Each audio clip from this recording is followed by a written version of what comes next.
a high-stakes escalation near critical nuclear infrastructure.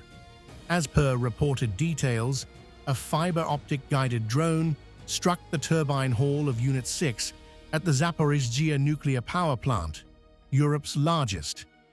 Russian state nuclear agency Rosatom says the impact tore a hole into the structure, but crucially, no core equipment was damaged and radiation levels remain normal. The use of fiber optic control, officials claim, indicates precision targeting rather than an accidental strike.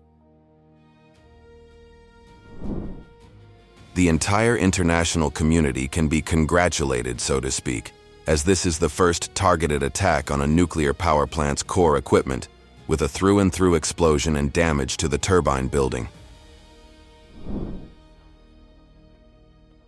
Rosatom chief Alexei Likhachev has issued a stark warning, calling the strike a crossing of not just red lines, but boundaries of common sense.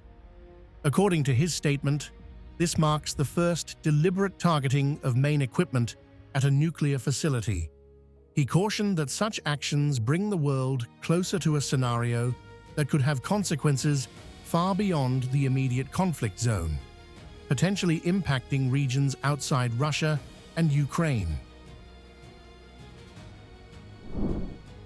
The Ukrainian armed forces repeatedly cross not just red lines, but the lines of common sense.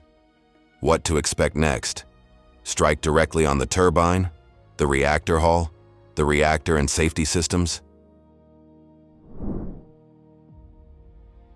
Ukrainian authorities, however, have strongly denied responsibility. Official statements maintain that Ukrainian forces operate strictly within international humanitarian law and would not target nuclear infrastructure. They further assert that no combat activity was recorded in the area at the time of the incident. This sharp divergence in narratives adds another layer of tension to an already volatile battlefield surrounding the plant.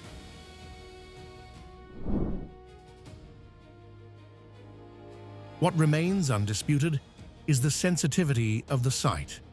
The Zaporizhzhia plant, under Russian control since 2022, sits close to active front lines. While safety systems remain intact for now, experts, including the IAEA, have repeatedly warned that any strike near nuclear facilities carries inherent risk.